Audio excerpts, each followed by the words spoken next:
Kenya has a bold vision, universal health coverage, UHC, where every citizen can access quality healthcare without financial ruin.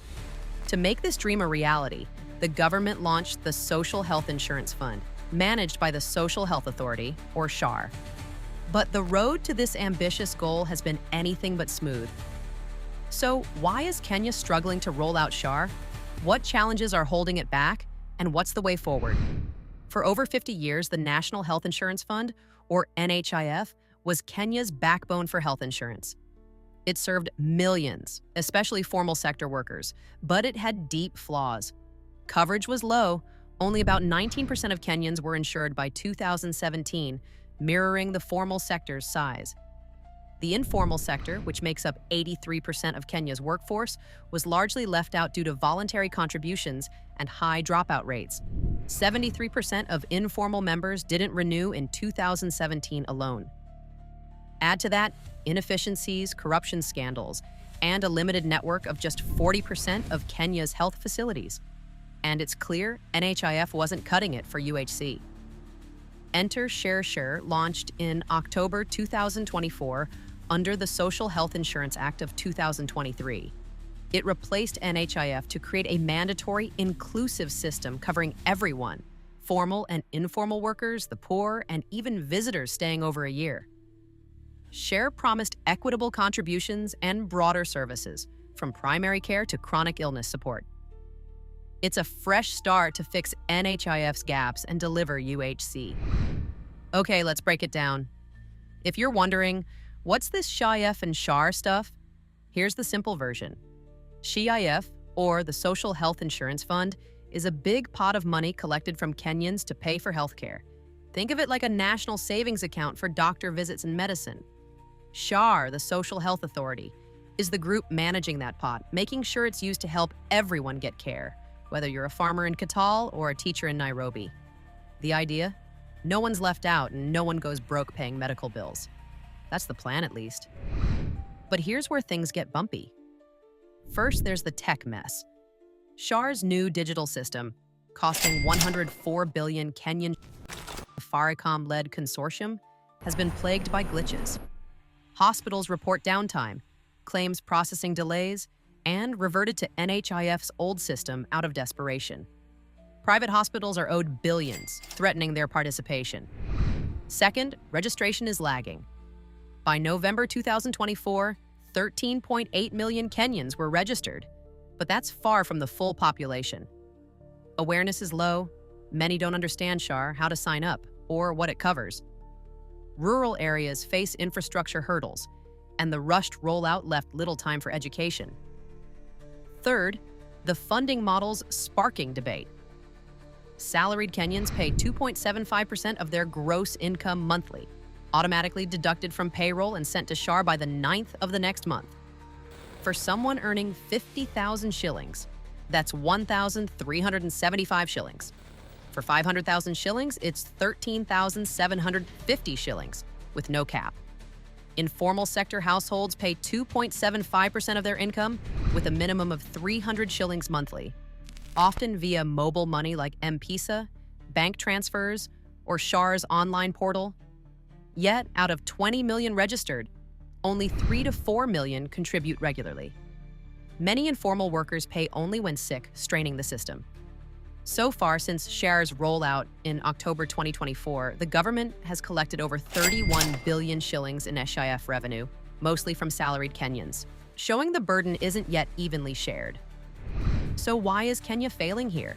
It's a mix of poor planning and execution.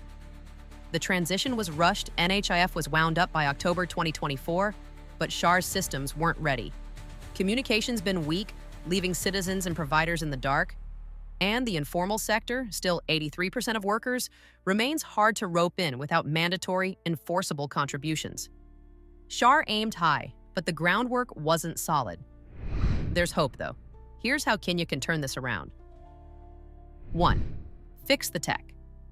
Debug that 104 billion shilling system, integrate it properly, and ensure hospitals get paid fast. Ghana's transparent claims system could be a model. 2. Boost awareness.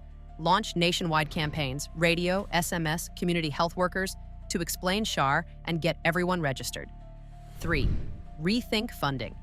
Cap contributions for high earners to ease the burden and blend SHA with tax-based subsidies for the poor, like Thailand does, to cover the informal sector.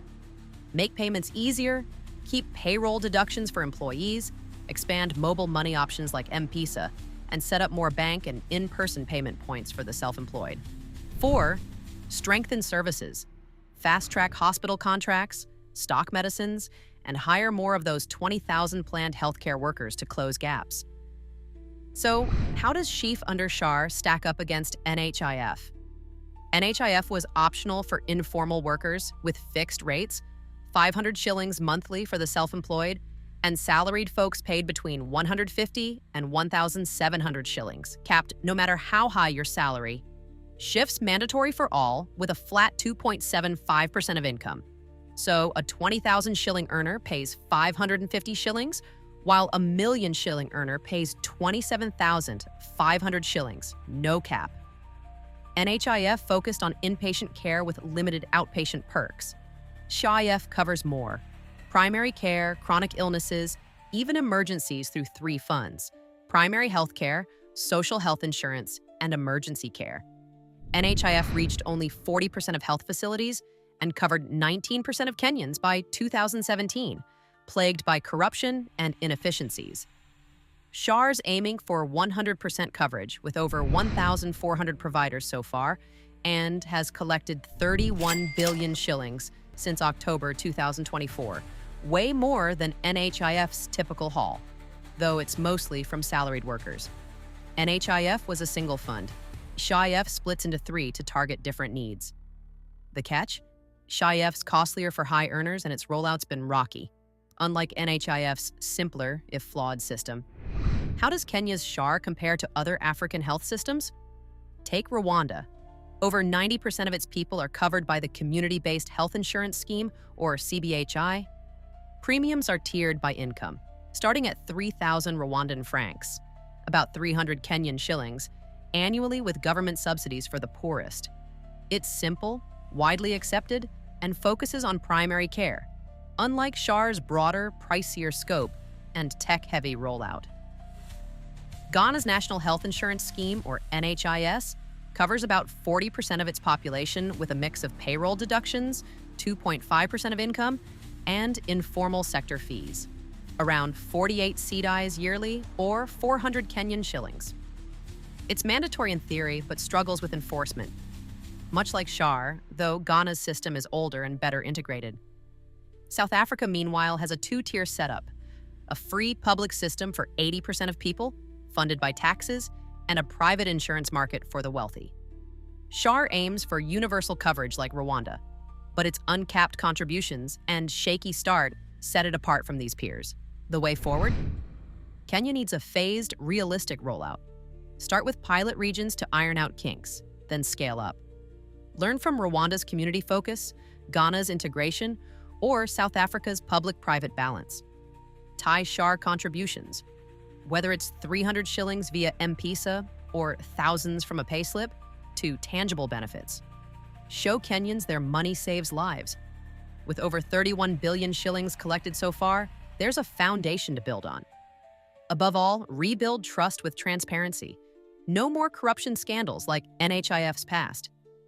SHA can be Kenya's game changer for universal health coverage, but only if it delivers. With smart fixes and citizen buy-in, this could be the dawn of a healthier nation.